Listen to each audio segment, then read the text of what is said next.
So Omari, I'm gonna just go ahead and jump right in. Is that okay? Mhm. Awesome, awesome. So, first question, as both an educator and practitioner, how do you define design as an act of responsibility? And I asked that because you used that wording a couple of times when we had our prep call a couple of weeks, and I loved it. And the more you talked about it, I was just like, yes, yes, yes.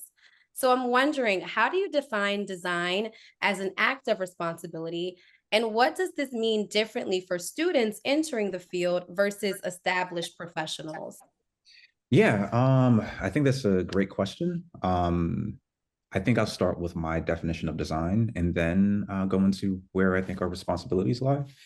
So for my students and colleagues, I often tell them I think design is anything that augments or amplifies human existence, right? Um, Anything artificial that augments or amplifies human existence. And from that standpoint, it may seem a bit vague and broad, but really that's kind of the point. A desk that you sit at work, it's a designed artifact that you use on a day-to-day basis. The utensils that you eat with, the clothes that you wear, the house that you live in, all of these are designed artifacts, but because of the way in which they're designed, culture is established around them. So the responsibility that we have as designers is to consider how what we make influences culture around us and whether or not that culture or that artifact harms people in our immediate space or distant space away. And is that harm ethical, which harm is never ethical.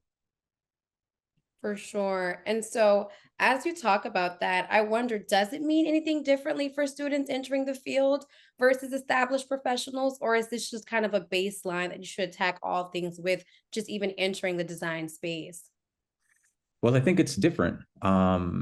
As a student, the majority of the projects that you make at most institutions are usually hypothetical questions. They don't really go beyond your portfolio. And then when you're in the industry, you're working on things that are actually being made and distributed within the market.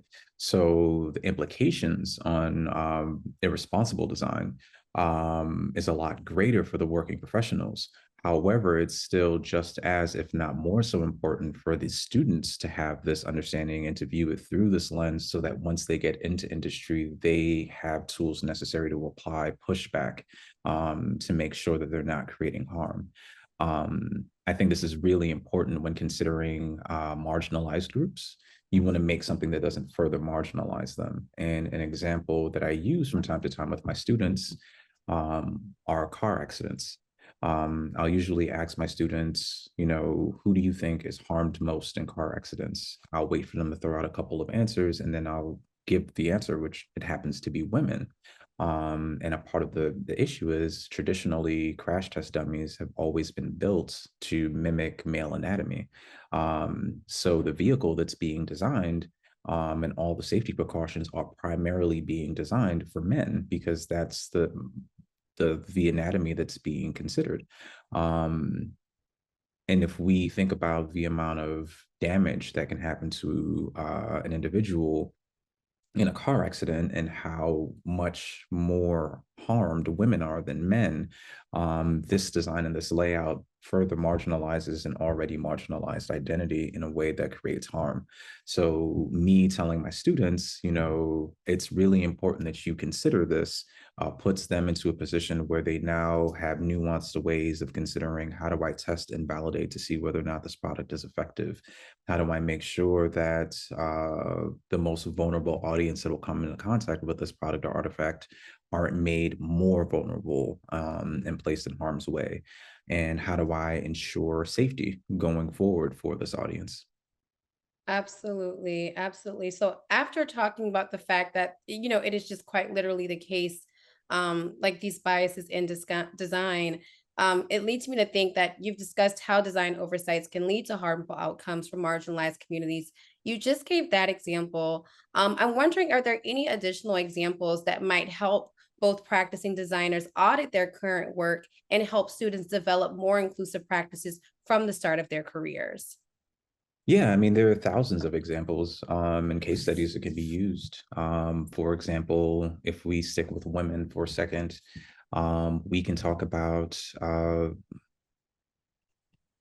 tech spaces that don't have enough women in decision-making roles when it comes to designing and testing products. So we could look a couple of years back when Twitter, X now, formerly Twitter, was integrating aspects of their app with the Nike running app. The app didn't uh, basically you would go for your jog and it would list the route and how far you ran and the time that you ran. And this didn't take into account safety of women and men who may watch for this these routes that are being run and timing them and patterning them. Yeah. And there were a lot of issues that came out of that due to the fact that it placed women in unsafe situations where people were able to stalk and follow them based off of what was being pushed at the time. We can talk about bathrooms for people of color attempting to use Yeah. the faucet if you're and how the automatic faucets don't necessarily recognize brown skin tones as regularly as they would for skin tones for non-people of color. We can talk about the construction of bathroom in public spaces. I often will begin classes whenever we're talking about ethical design or equitable design by asking my students to draw a journey map of what it looks like for themselves to go to a bathroom in a public space versus yeah, basically what are the steps that it would take for you to use a bathroom at a live event, a concert, Yeah. a sporting event. For the men, it's always 3 or 4 steps. You know, you get up, you walk to the bathroom, you choose a stall or urinal, you use it, you wash your hands, you go back to your seat. But for women, that 3 to 4 step now expands to being 8 to 24 steps, each of which vary based off of whether the woman is on her cycle, whether she has a child, whether she's lactating and needs to pump, the complexity of her outfit, whether the stall has a place to hang her purse, the length of the line, the length of the line for the sink to wash your hands afterwards, the time it takes for you to readjust your outfit, so forth and so forth and so forth. Uh, Yeah. but for most of the men that are in the room, they are unaware of these nuances. And because they're unaware of these nuances, they're unable to design for them. And because they're unable to design for them, they end up designing bottlenecks for women when using the bathroom. Even if you have equal number of stalls or an equal number of stalls to urinals and stalls in the women's room as you would in the men's room, it still doesn't take into account some of the other needs that women have, stakeholders in these spaces, and thus we create inefficiencies in their ability to go to the bathroom and back to their seats to enjoy the show. Yeah, absolutely. As you're saying this as a woman, I'm just like, yes, yes, yes. You know what I mean? And so just in regard to responsibility and impact, thank you for sharing those additional examples. And it Mhm. makes me wonder what concrete steps can designers take to make their work more inclusive, whether they're working within established organizations or just starting their careers. So I think it's hard. Yeah. And the reason I think it's hard is because a lot of the recommendations that I would make requires time to be spent and for insights to be cataloged and referred back to. And in most situations, especially for businesses that operate primarily off of work sprints, you may only have 6 to 8 weeks to work on things. So sometimes the simple answer is it's what is the old adage? You can go fast and cheap or Mm, or slow and good. The reality is a lot of these companies need to take more time with particular demographics. They need to spend less time generalizing and more so focusing on the intersections of identities.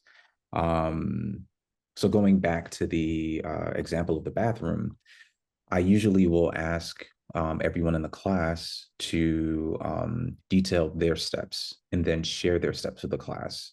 When women get up and start detailing why it takes them so many additional steps, a lot of the men in the room look dumbfounded, surprised because they've never heard of these things.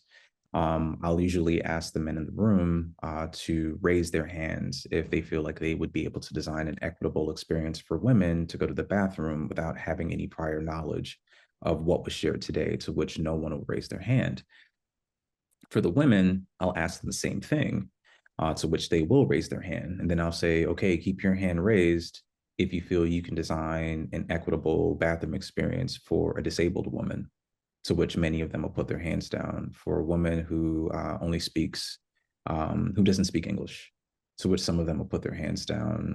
For a trans woman, to which a number of them will put their hands down. And for me, Mhm. it's evidence of there are intersections of identity that immediately come with nuances, and those that slight difference um, could mean a lot by way of how they experience the world around them.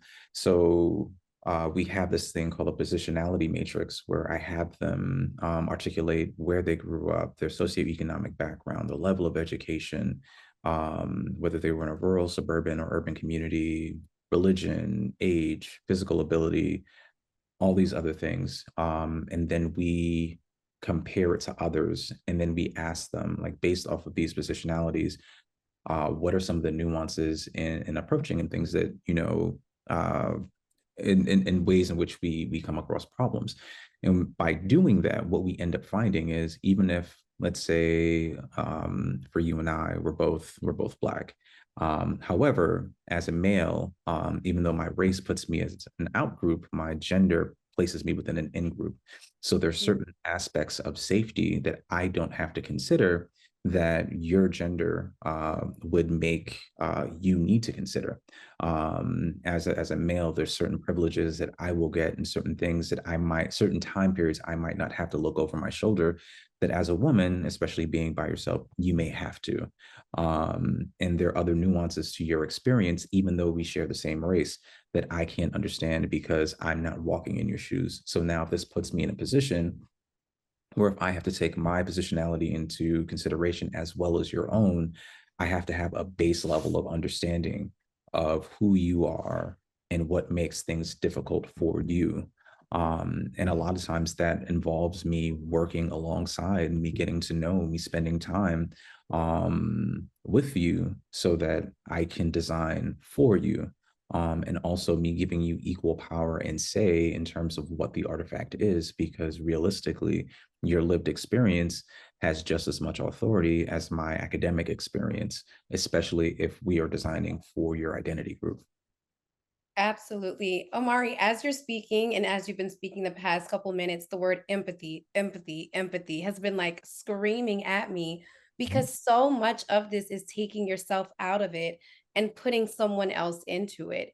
And we talk about walk a mile in my shoes, or even I know there are some races where people like walk a mile in my heels, and the men will get in heels and actually walk the mile. So much of design is empathy. And to your point, we get so lost in the sprints of it all. But how Mhm. often do we say, let me put on the heels? Let me Mhm. put on the fill in the blank. You know what I mean? So it's just been, like I said, as you were saying, that empathy, that word is just like screaming at me. I wonder if there's anyone else on the call that maybe has any comments or questions just based off of what Omari just shared. Not yet. All right, I'm letting y'all get warmed up. I'm telling you now. We're at an AMA with 42 participants. I'm gonna start calling. No, I'm joking. I wouldn't call y'all out, but I'm letting y'all get warmed up. Omari has so much knowledge and things to share, so I definitely encourage you, especially if you're a student, really, dive in and listen to what he's saying. And should something come up, come off of mute and ask that question. But I love what you just said, Omari, and getting more so into career development and innovation in regard to designers finding their niche within the design industry. You advise looking for give me a second. You advise looking for underserved areas rather than following market trends. Can you speak a little bit more to this? Also, I'm wondering what strategies can designers use to identify these opportunities? Yeah. So when I was younger, as many people have experienced, I had an aunt that would bring me with her to church, or she had to watch me. And one Sunday I went with her to a church service, and the pastor gave a sermon on the idea of the Good Samaritan. And during the sermon, he then stated, many of you may be confused about who's my neighbor that I should be good to. And the response that he gave, which was very powerful to me at the time, and it's kind of stuck with me since, was he asked a question of the audience, and he asked, whose tears impact you the most? Um, and when it comes to finding your niche in industry, I often ask designers the same question, not from a religious standpoint, but in terms of identifying your passion. Whose problems or what problem keeps you up at night? What problem do you feel really drives you? And is that problem being serviced? And is that problem being serviced correctly? I think the issue with the way that design is taught today, in many regards, is from it's taught almost like an assembly line. We are going to mold these students to think along these lines, to practice this way, for their portfolios to look this particular way, so that they get into the industry and they can just plug and play, which is fine. Those skills are necessary, but it doesn't necessarily give students the critical thinking that it's needed to discover problems preemptively, to provide solutions that other people might not be thinking about, and in order to innovate the practice as is.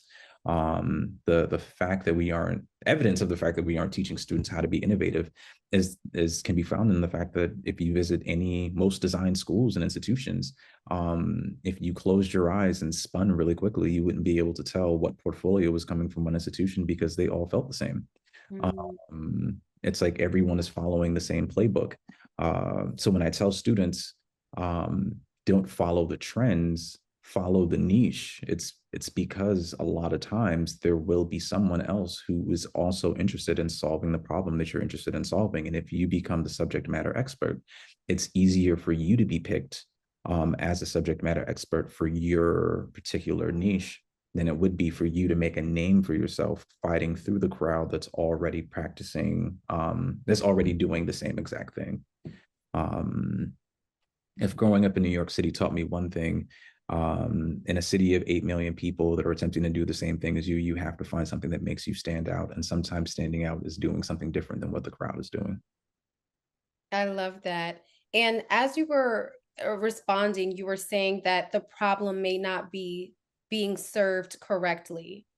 What do you mean by correctly? What is incorrect? Like what? I'd love to hear more about that. Um, it might not be effective. So I'm trying to think of I just did a study, and we were talking about Black retail experiences in the study, and we were interviewing folks and asking them, what businesses do you feel are doing a good job of reaching out to the Black community versus businesses that you feel like aren't? And in one interview, the interviewee mentioned Red Bull's Sound Clash that they do. And the perception of sound clash the first year it was done. Now, if you're from the Caribbean, like my family, sound clashes are huge things, right? They're basically they're what versus battles were based off of. You'd get two artists in a room, and they would play their music in front of a crowd to as a contest to see who was the better performer. Red Bull attempted to do something that paid a homage to this, but nothing out of their setup harkened back to the roots of a Jamaican sound clash. Not the speaker system, not the decor, not even the performances. They weren't battles at all. So you now are attempting to pay homage to a culture and community while also ignoring all aspects of that culture and community, in order to make it something that's more appealing to yourself.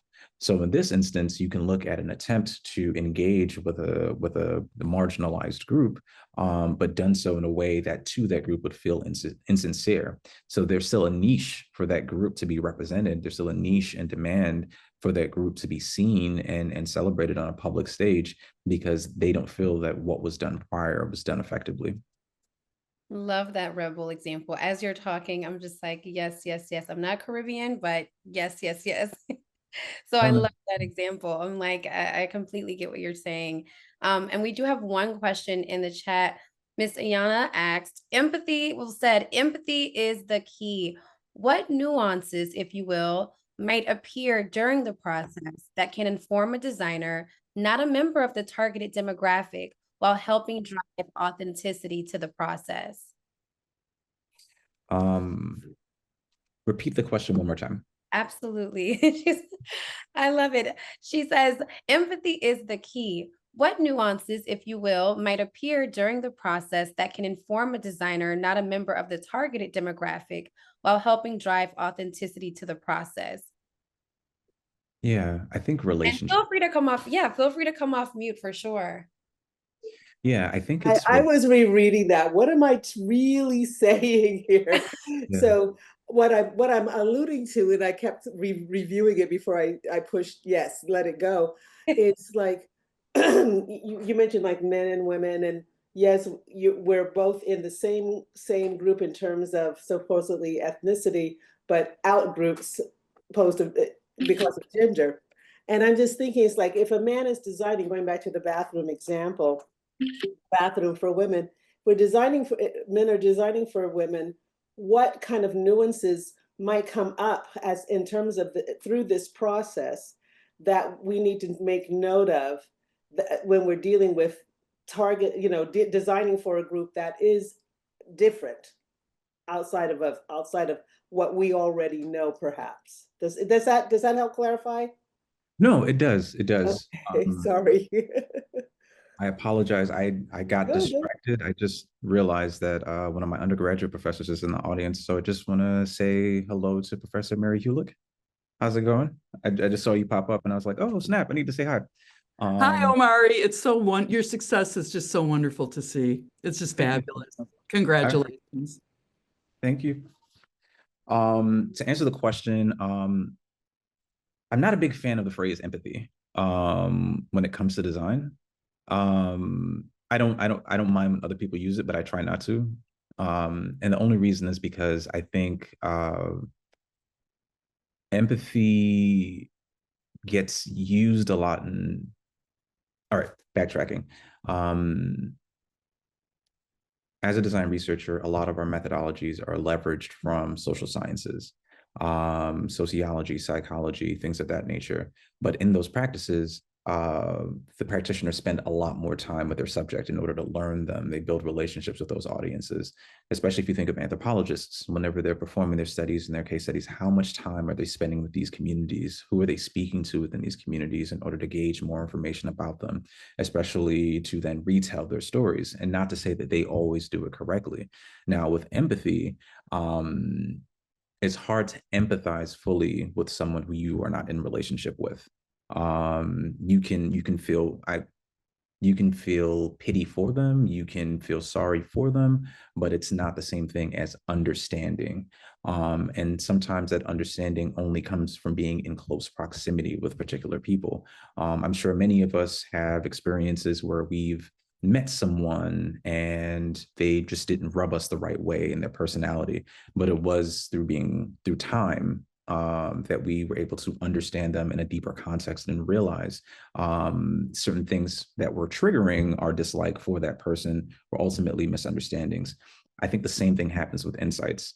And I think the problem for a lot of designers is when they say, I can empathize, it assumes that although you may have differences with the audience that you're designing for, that just by face value, you can then make the necessary determinations for that audience group. And what I think the nuances should be is allowing the vulnerable populations that will engage with your products, your services, or your solution to also be a part of the design process.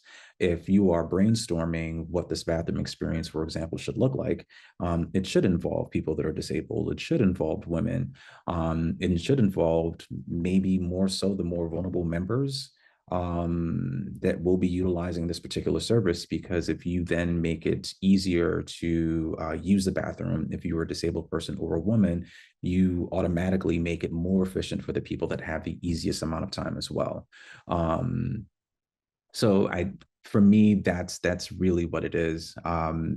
empathy isn't empathy without understanding in relationship. Um, you can't fully understand the nuances of anyone's identity. I can read every novel, every book, every case study on difficulties that women experience. But just because I have an academic understanding, it doesn't necessarily mean that I have a lived understanding of those things and those concerns. And it doesn't mean that navigating those concerns and issues are instinctively available to me as I'm attempting to design a solution. So if I myself, even with the knowledge that I have, were asked to design a bathroom experience that would be equitable for women without women available to then say, these are things that I need, I don't think I would be able to do it either. Yeah. Awesome. Thank you for that question. And Omari, appreciate your response. We got a question from Janine in the chat, and I will get to that.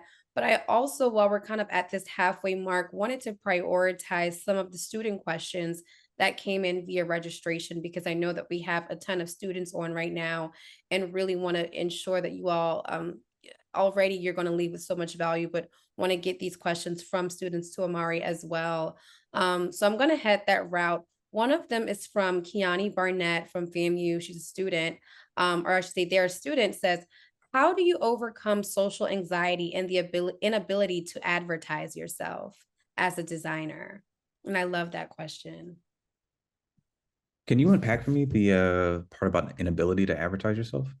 Yeah, and I can't speak for Kiani, so if you're on, feel free to come off of mute. But what I'm gathering from what they meant is just that I think right now we live in a world where you have to be on LinkedIn, on TikTok, on Instagram, if you're a designer, to just be pushing and advertising yourself. And I just guess just going out of your way to ensure that people know that you are this designer that does have services. But if you have this social anxiety, what does it look like to navigate social anxiety and just this quote unquote, because it may not, inability is a big word, so I don't want to say inability, because you have the ability, you may not feel comfortable. But I'll just, to quote their question, how do you overcome social anxiety and the inability to advertise yourself as a designer? Yeah, I think there are a number of different ways. I don't necessarily think you have to be at every party or every networking event in order to promote yourself. It could be a matter of getting your internships, working the positions that you have and trying to do so effectively, um, building relationships with people that are in rooms that you are not, so that they can speak for you when you're not in those spaces. Um, IBM has a mentorship system where they classify the different types of mentors you can have. One being an ad hoc mentor, who's someone who has skills that you don't, and but they're a pair. So you guys work with one another in order to help develop one another, almost like somebody that you would play sports with, so that both of you can grow. You have a coach who's simply a mentor that helps you in your performance, so that you can be more effective on the job that you have. Then you have the sponsor, the person that speaks for you when you're not in the room. That may be an executive, a creative director, somebody with clout, or more clout more so than you have. They're a bit further along in their career. And I think in those instances, you need all three. You need the people that have skill sets that you don't have, or look at problem solving differently than you do. That way you can learn from them. And if you build relationships, let's say you have three in each, and you build these relationships and you maintain them, it's a lot different than having to go to all of these different spaces and meet all of these different people, especially if they can simply point to you and say, okay, this is somebody I think you need to know. This is a space I think you need to be. But ultimately, you don't necessarily have to think about it from the standpoint of advertising yourself. You have to think about it in terms of getting your name out there. So what kind of work can you produce that gets your name out there? What type of solution can you come up with that gets people to stop and go, huh, I didn't think about it that way. Um, and in many ways, if you are building a list of mentors that will help you in the way that I listed, in your producing work, in the way that I've mentioned as well, people will begin talking about it. And sometimes that's all you really need, especially if you're finding your own niche. Absolutely. And I know that we also have lots of working design professionals on the call. So if you have feedback for these students on this call, feel free to drop in the chat and maybe even come off of mute. Omari might need like a water break. So give him a little time to, get back into the swing of things. Again, would love to hear from other design professionals on the call. So thank you for that question, Kiani. I really appreciate it. And also I noticed that you're on the call. So in the chat, if you have a follow-up, feel free to drop it there. We received another question submitted during registration that says, what strategies can be used to push the boundaries of design while ensuring your work remains practical and commercially viable? And this is a question from Nicole at SFSU. Can you repeat the question one more time? Absolutely. So Nicole is asking, what strategies can be used to push the boundaries of design while ensuring your work remains practical and commercially viable? Mm, so I think I'm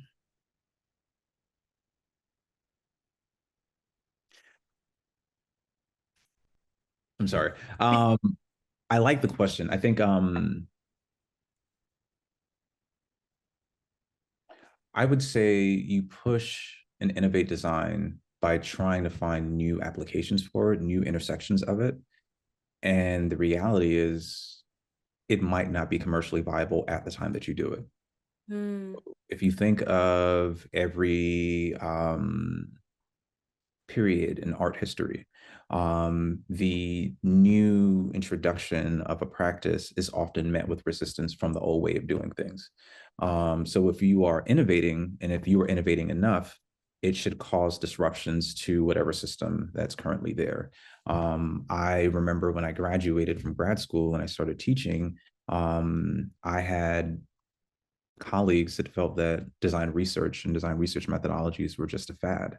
And they didn't necessarily believe that it was going to stick. And it did. And they resisted it being taught in the classroom for as long as they could. Um, but it ended up not only becoming commercially viable to include in practice, it ended up becoming a huge design field that's in design currently. So I say that to say, if you are attempting to innovate, don't necessarily think about innovation. If you are attempting to innovate and you firmly believe that this innovation will further design, furthering design doesn't always mean that it's going to be a lucrative pursuit. Now, if you want to be lucrative, you can maintain the status quo, but going against the grain comes with having to convince audiences that what you're doing is correct, having to prove to them that what you're doing would be beneficial to what they're currently doing, or easier than what they're currently doing, or would fit seamlessly into their work culture and things of that nature. And it might not. But just because it doesn't fit in their work culture or their way of processing it, it doesn't mean that what you're doing doesn't have value. It might mean that the value isn't going to be seen for some time, and it might not even be seen during your lifetime, but you should still do it and you should still innovate it so that the practice evolves. Omari, that is real talk. And a lot of real talk is not necessarily what you want to hear, but it is the truth. And I love that response that, you may be pushing the boundaries and it may be exactly what the world needs, but that doesn't mean it's going to be lucrative in this moment. And so I love that, you shared the real on that, because a lot of the times people want it all and they want it all now. And that is just not the case a lot of the time. So I really do appreciate that. Mary said, Adam Mari, your points on pushing boundaries are really good for students to hear. Absolutely. And speaking of students, we have a student that came on camera. Janine, I'm happy to see you up here.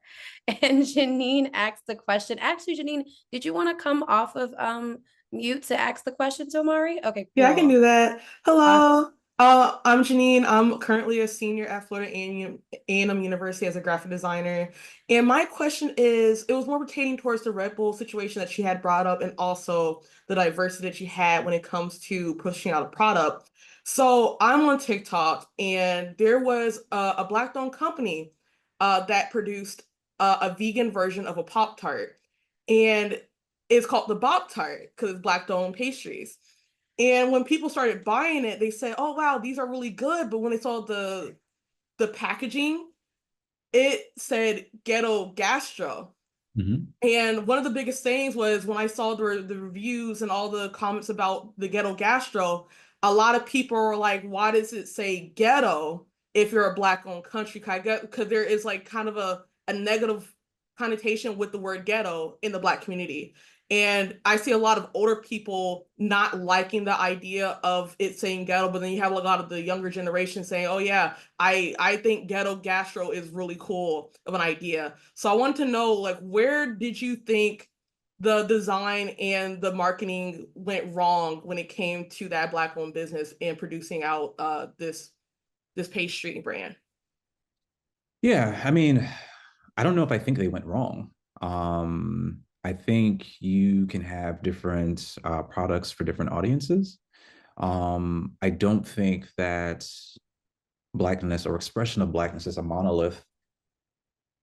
So I feel that, and I think in the same way that there are a number of groups and identity groups that will take something that is perceived as being a stereotype or perceived as a negative and attempt to flip it to be a positive as a way of self-empowerment.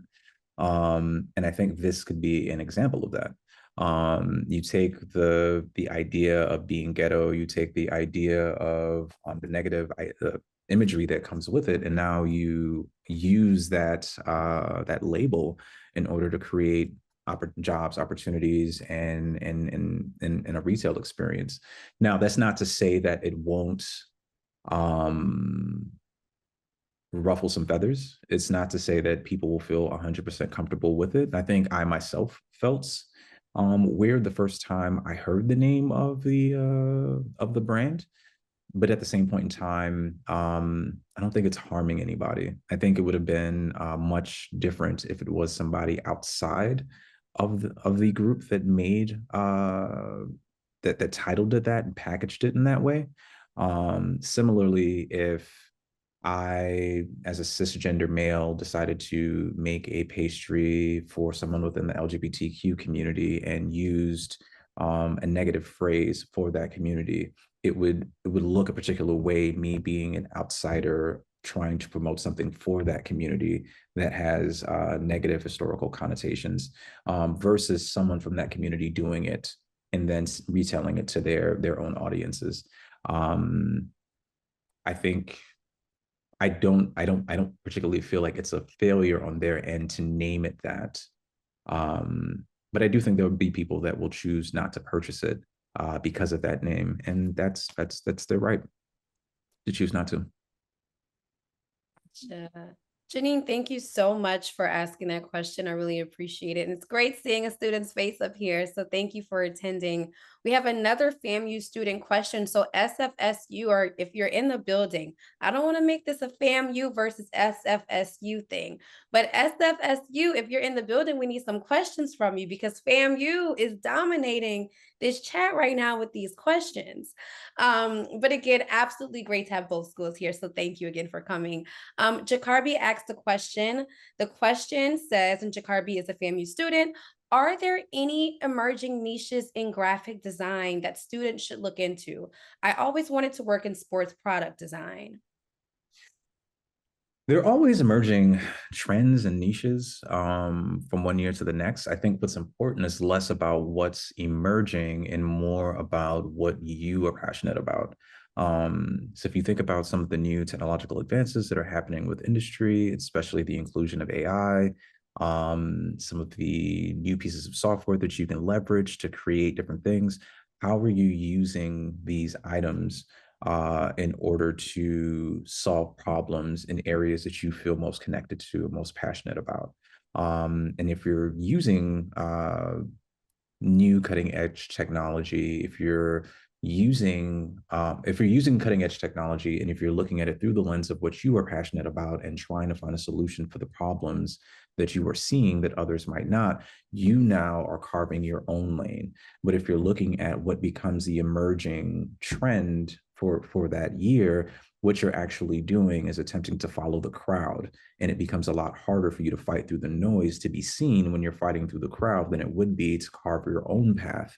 Because when people think about the issue, if you're the only one on that path, it becomes a fewer list of names that they can pull from to speak to a particular issue. Gotcha. Awesome. Thank you for that. And thank you for that question, Jacarby. Awesome. Well, we have a question from Justin Floyd. Justin, you were one of the first people off camera. It's great to have you here. Thank you for coming. What's your question for Omari? Yes. Oops, not my bad. Yes, ma'am. My question is, how do you increase your authenticity to connect with the audience when it comes to designing? How do I improve my authenticity? Yes, and include and increase it.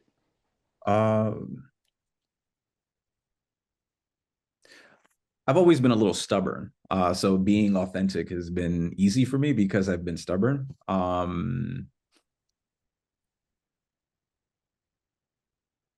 think the easiest way to do it is just by being prepared to be challenged. That's the thing about it, right? If you are presenting in front of an audience, and you want to be your authentic self, let's say your authentic self requires you to wear particular clothing or an outfit in a space that type of clothing or outfit isn't necessarily, traditionally approved. You may be challenged on that. And if you're challenged on it, you have to be prepared to give substantive answers for why you should be allowed to wear the outfit that you want to wear. If it's speaking a particular way or on a particular subject, you have to be knowledgeable enough to then articulate, the problems, the solutions, all of these other things, because people will push back on it. Oftentimes, whenever I meet someone who isn't being authentic to themselves, it's often a sign of lack of confidence in being, bringing their full selves to whatever scenario that they're in. And sometimes that could be alleviated by being prepared. Someone asked Kobe Bryant while he was still living, how he was able to play with as much confidence. And his response was, I know that I did everything needed to prepare for this moment. So there's nothing that can happen that I won't be prepared for, whether I win, whether it's a win, loss, or draw. I did everything in practice that I knew I needed to prepare myself. So being authentically you is being self-reflective, figuring out where you feel that you are weakest in terms of defense of this authenticity, and how you can then make the argument for why you should carry yourself a particular way. Perfect. Thank you so much. I really do appreciate it. Oh, no problem at all. Anytime. Awesome. Awesome. And Jaden Jenkins, I have not forgotten about you. I see your question in the chat that you asked 15 minutes ago. Sorry about that, but I got you now.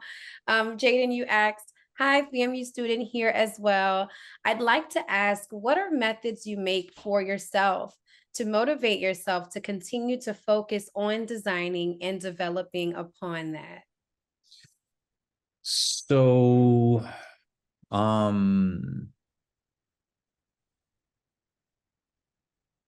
think I sit in the things that make me curious.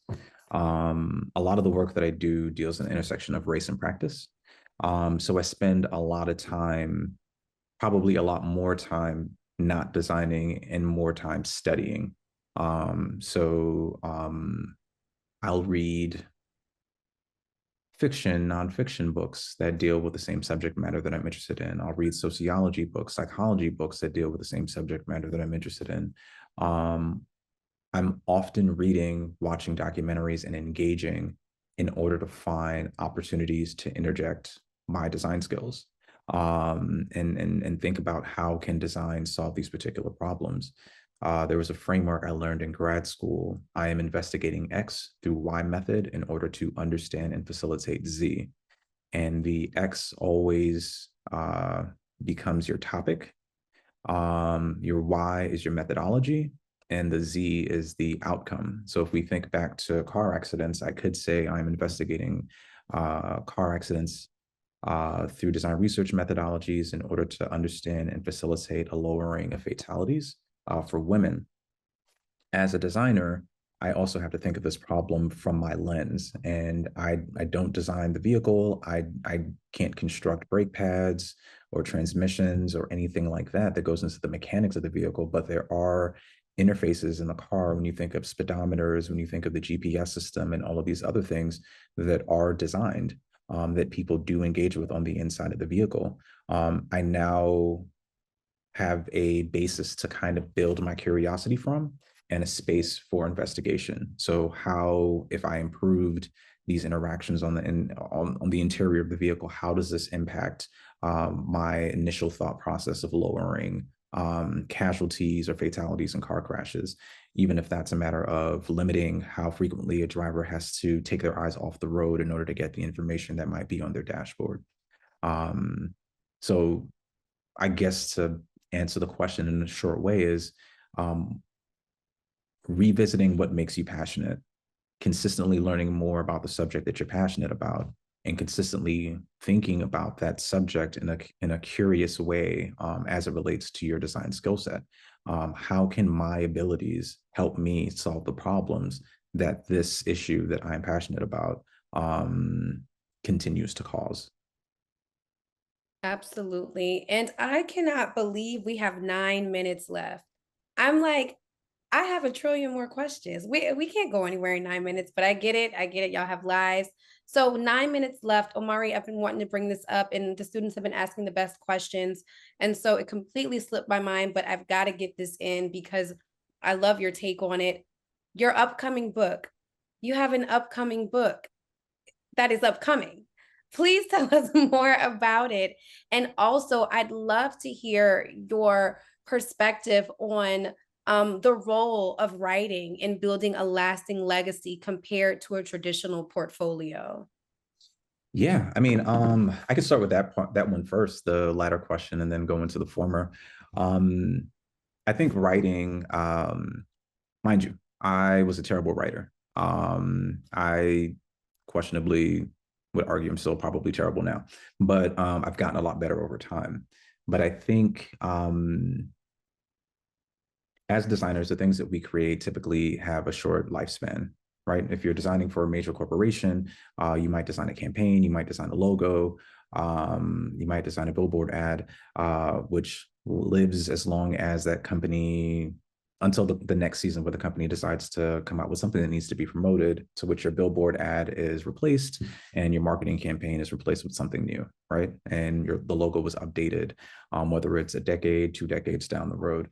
Um, Counter to that, though, whenever you publish something in writing, oftentimes what you've published and what you've shared becomes a part of a larger design discussion and becomes a reference point for someone down the line. So even after you pass, someone may read an article that you brought up. I, for example, bump into people that tell me that they've read my first book and essays from my first book in order to help their research initiatives, or they've read my graduate thesis to help them understand pieces from that subject matter. And, I don't have projects that I've worked on that have a similar lifespan.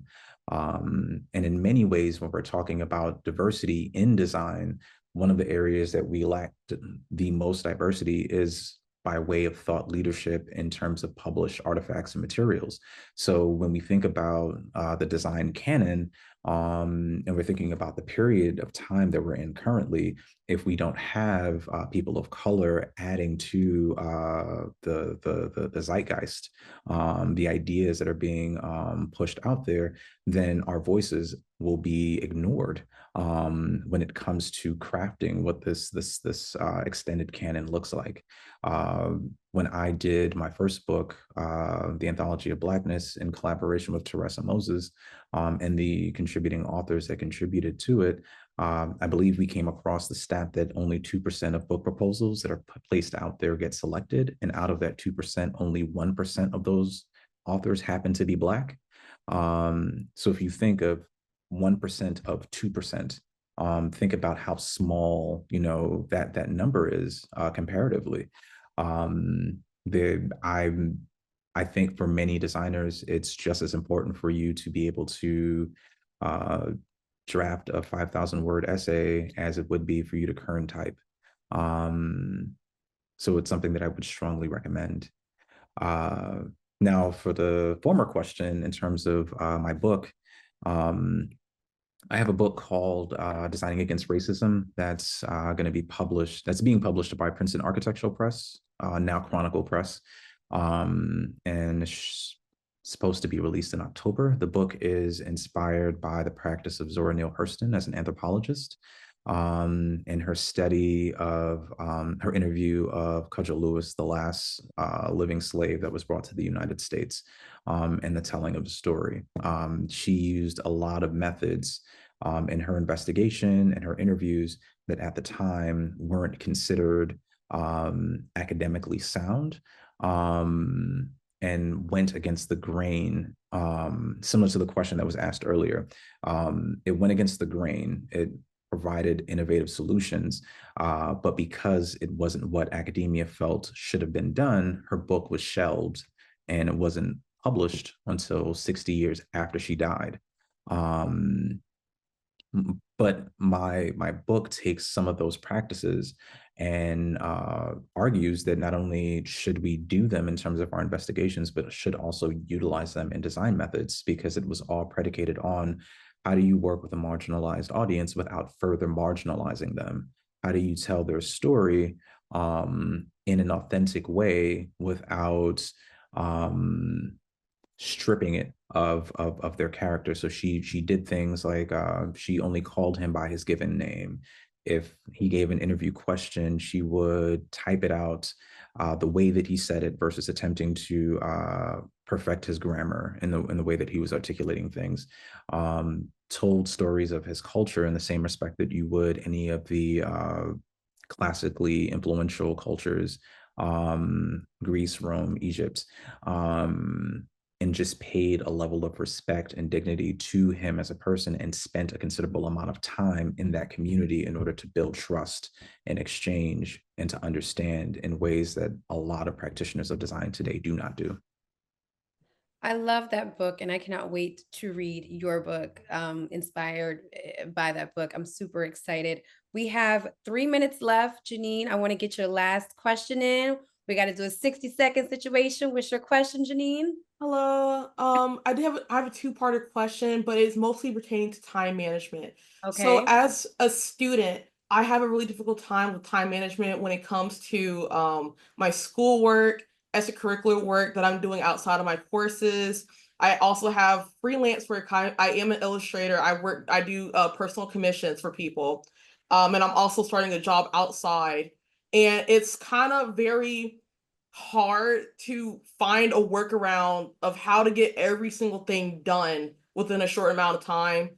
And I can say for myself too, what's something that's also preventing me from getting stuff done as well is because I'm a huge perfectionist. So a lot of the work that should be done already are being halted because of my perfectionism as well. So I'm constantly backlogging all the stuff I need to get done.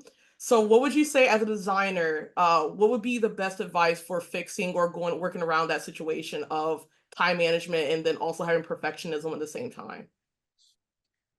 Um,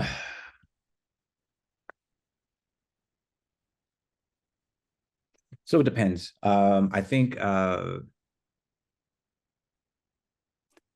when I was an undergrad, and even when I went to graduate school, I was in a similar situation as yourself. My undergrad, I went to Cleveland Institute of Art. It was an extremely expensive institution, and that was the first generation of my family to go to college. We didn't have much money, so I had to work 3 jobs to pay my rent, to buy my supplies for class, and to feed myself. Right, I had a job for each of those things, and I did that for the 5 years that I worked there. And the reality of the situation is there weren't enough hours in the day for me to do everything well. So my grades at school weren't the strongest. I think I graduated with a 2.5 or a 2.6.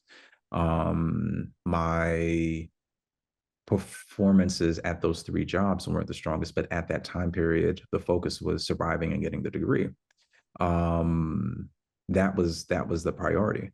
Um, Sometimes when you're in survival mode, time management isn't necessarily an option. And that was the case for me. I could say divide your time out, divide it based on classes. But if you were in the same situation that I was in, where sometimes if somebody had an extra shift that you could pick up, it would be the difference between whether or not you ate Saturday night or not. You have to do what you have to do in order to survive. That becomes a lot easier as you become more settled into your career and as you begin to make a name for yourself, because you can begin the process of saying no to things. But if you are in the situation that I'm in, I don't know if you've ever seen the movie Romeo Must Die with Aaliyah and Jet Li. I haven't. I'm sorry. I always make reference to this movie, not because I thought it was a good movie. It wasn't. It's a cult classic, but it wasn't a good movie. But there was a scene in the movie where Jet Li and his brother were stranded at sea, and they had a basketball. And Jet Li's brother held on to him, and he held on to this basketball, and they basically hugged this thing tightly, hoping to float ashore. When I was in undergrad, it was a lot of basketball holding. And I knew if I had let that boy go, I was going to drown. So I couldn't think about anything else other than how I was going to get ashore. So if you're having difficulty managing your time, it could be a reflection of your need to survive. And it will become easier to manage your time once some of those basic survival needs are met. That's a word, Omari. That is a word. It is. I'm so happy that we ended on that note. Janine, thank you for asking that question. Omari, this has been so good. This is our first AMA of the year, and you knocked it out of the park. The students, you all knocked it out of the park. Thank you for being in attendance. To all the design professionals that are here, thank you for your time. We know that y'all are busy. All of the questions, all good things happened within this hour, and I'm so excited. I just dropped the link to register for our next Ask Me Anything. Division Director of Graphic Communications at FAMU, Anash Gill, will be speaking. So definitely register to attend that. I expect it to be another amazing conversation. To all of the students on Follow Diversify by Design on Instagram, we have a ton of speakers that'll be with us this spring. Amazing people. That's how you can find out. Follow us on LinkedIn, follow us on Instagram. That's how you can keep up with the work that we're doing. And Omari will be joining us at the second half of this year. So keep an eye out. He will be talking more about the work in his book. It'll be very similar to this. The energy will be the exact same. So we'd love to have you there. Subscribe to our newsletter. Just visit our website. Again, I cannot thank you all enough for being in attendance. Best of luck to you this semester, students. Y'all got this. Y'all got this. Y'all got this. Keep going. And again, just thank you for being in attendance tonight. Definitely register for our next AMA, and we hope to see you later. Thank y'all so much for being in attendance. Omari, thank you so much. We Thank you guys appreciate for having me. I really appreciate it.